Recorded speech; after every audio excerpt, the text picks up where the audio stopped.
hari hanya meminta, minta, dan minta. Tidak ada pekerjaan, ya itulah pekerjaannya gitu. Saya nggak tahu saconya siapa. Ya, mungkin saconya dirinya sendiri. Jibunde Kaisar gitu ya. Perusahaannya sendiri, jadi ya dia sendiri yang jadi. Dan akhirnya income-nya buat dia sendiri. Tidak ada orang lain yang harus dia bagi. Ya, hambung-hambung atau 30%, 40%, sewa HTK akhirnya bagi 40, 60, nggak ada. Tapi dia sendiri punya ladang itu. Kenapa? Dia jadikan bait Allah itu karena banyak orang datang. Ini katanya, ini strategi marketing. Ya kan? Kalau ke pasar mungkin ya sedikit kali ya mungkin juga. Tapi momennya kan orang pada jam-jam tertentu pasti ada di bait Allah. Nah, jadi dia di situ aja udah dapat dari orang. Kasih mungkin hanya sepeser, 2 peser, 3 peser. Coba hitung aja 100-nya dikali. Misalnya 3.000 orang itu berapa? Itu pada jam 3.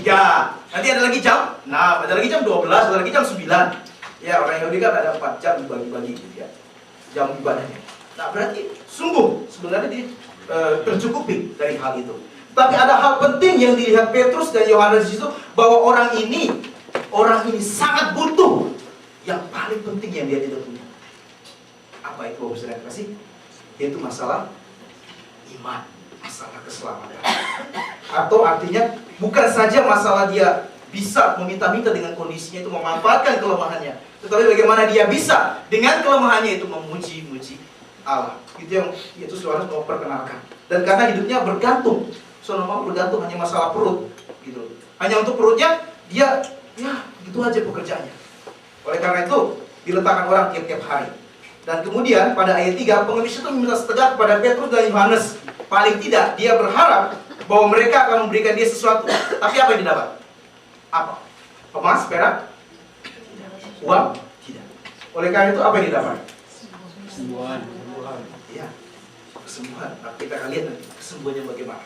Nah, Bapak Saudara kasih, dia harapkan yang diberikan adalah seperti yang dipikirkan. Tetapi yang diberikan bukanlah, malah dia sebenarnya membutuhkan sumber pemulihan daripada wujud fisik yang utuh semata. Bapak Saudara kasih, banyak orang heran waktu dia disembuhkan. Tetapi kita akan melihat apa makna situasi yang menyembuhkan si orang lumpuh ini bagi kita semua sampai saat ini. Kita udah tahu backgroundnya tadi. Sekarang kita masuk dalam poin-poin yang kita akan belajar. Yaitu, apa maknanya? Yang pertama kita akan belajar bahwa melalui hal ini, situasi ini, kita melihat bahwa Petrus dan Yohanes menginginkan agar pengemis ini yang kerjanya setiap hari minta, bukan hanya memusatkan perhatian kepada pertama, kondisinya yang sakit. Kedua, kebutuhan perutnya untuk makan tiap hari. Yang ketiga, yang hanya bisa berpasrah dengan nasib, kata tanda kutip, ya, keadaannya. Tetapi yang pertama, di situ kuasa pemulihan dalam nama Yesus Kristus membuat orang untuk balik atau memusatkan perhatian dan pengharapan hanya kepada Allah. Ayat 4 dikatakan demikian. Mereka menatap dia dan Petrus berkata, lihatlah kepada kami. Ya, kita lihat ayat 4, mereka menatap dia dan Petrus berkata, lihatlah kepada kami. Waktu si pengemis itu dia datang, kemudian Petrus harus lewat, kemudian dia mengulurkan tangannya seperti biasa, dia pikir orang ini pasti akan kasih. Tapi ternyata bukan. Petrus bilang, lihatlah kepada kami. Sepertinya mungkin dia mau menunjukkan, kalau pesan dalam bahasa yang sederhana aja, bahasa Indonesia sehari-hari, aku nih punya sesuatu buat kamu, gitu. Aku punya sesuatu buat kamu. Dalam bahasa Jawanya, I have something for you. I got something for you. Dalam bahasa Brooklyn-nya gitu. Niger. Nah, tetapi pengemis itu diminta apa? Saya garis bawahi kata lihatlah kepada kami. Pengemis diminta untuk melihat kepada mereka. Dan kemudian apa? Dia menatap mereka dengan harapan akan mendapat sesuatu karena melihat keadaannya yang dia artinya, lihat dong saya ini udah miskin, udah compang-camping, terlunta-lunta, hanya bisa begini pekerjaannya, kasihan dong, begitu ya. Tapi Petrus tidak punya rasa kasihan yang seperti itu. Itu rasa kasihan yang apa? Yang titisan, yang tipis, meaningnya, artinya. Tetapi Petrus dan Yohanes justru mau membongkar konsep ini bagi si pengemis ini supaya pikirannya terbuka. Oleh karena itu dia katakan, lihatlah kepada kami. Di sini kita melihat bagaimana sebenarnya si Petrus dan Yohanes ingin pengemis ini melihat seksama lagi. Itu pun berlaku bagi kita juga sampai sekarang ini. Sungguh-sungguh meminta, berharap daripada Allah saja atau bukan. Hanya mengandalkan diri saya, begini saja Tuhan, aku harus begini Tuhan, bagaimana Tuhan, selalu kita mengkambing hitamkan, gitu. Menjelek-jelekkan diri sendiri. Aku tidak mampu Tuhan, I'm hopeless, gitu. Saya nggak bisa sama sekali Tuhan, aku sakit terbaring tempat tidur, nggak bisa kerja, aku naik. Bayar apa tuh bagaimana Tuhan? Kemudian apa kakek naik? Kalau Tuhan bilang kakek naik, itu baru. Itu aku naik. Tetapi Tuhan tidak pernah bilang kakek naik. Kakek haru justru. Ya kan? Kami sama dongo-dongo ada kan? Siap? Jadi karena kita anaknya Tuhan, maka ada kakek. Kalau sekarang, papi itu bilang kakek naik. Anak-anak selalu bilang kakek naik kepada orang tua, kepada guru.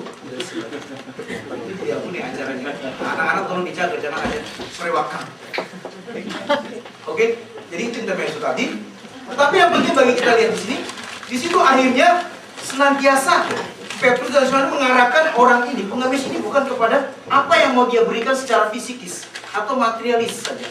Gitu. Tapi bagaimana mereka Petrus mengarahkan dia, lihatlah kepada kami dalam arti siapa yang kamu hadapi ini sekarang. Bukan orang kaya, bukan apa bagaimana dan sebagainya, begitu loh, ya kan? Bukan hal-hal apa yang lain, karena di sini juga dikatakan, yaitu waktu orang itu menatap, Petrus berkata, emas dan perak tidak ada padaku. Gitu ya. Emas dan perak tidak ada. Jadi Petrus dan Yohanes jelas tidak memberikan harapan-harapan kosong, tapi ada harapan yang pasti.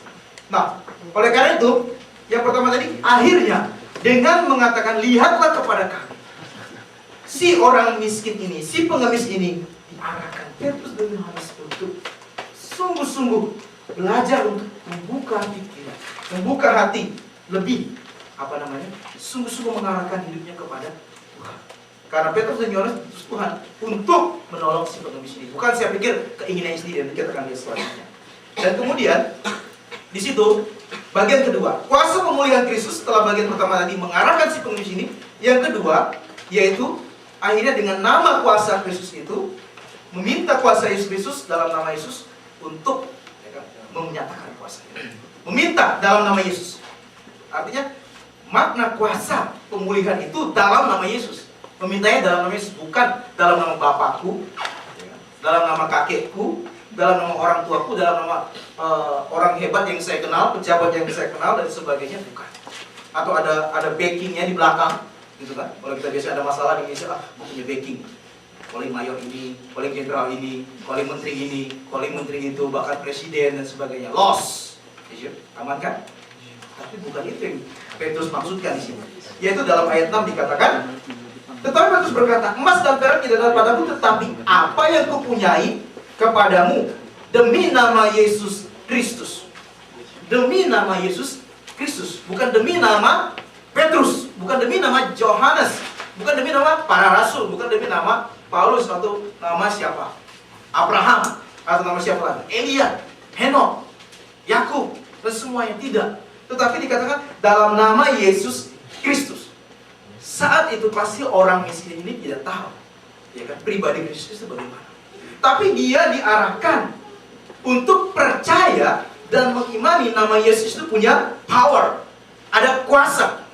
Jadi disinilah Petrus bukan saja sebagai manusia berjuang, tetapi dalam roh, kegerakan roh, dia ingin engkau, ya kan, aku tidak punya emas perak loh, tetapi dalam nama Yesus Kristus. Itu nggak main-main dia ngomongnya, bukan?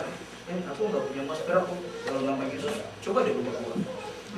Mungkin bisa kali ya. Enggak begitu.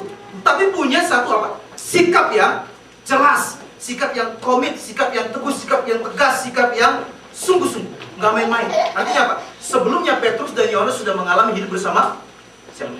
Yesus. Sudah melihat apa perbuatan-perbuatan Yesus. Dan sampai Yesus meninggal, mati di kayu salib dan bangkit. Itu sudah disaksikan. Oleh karena itu Petrus dan Yohanes ingin orang pengemis ini bukan mengandalkan kepada situasinya yang lemah atau harus meminta-minta itu atau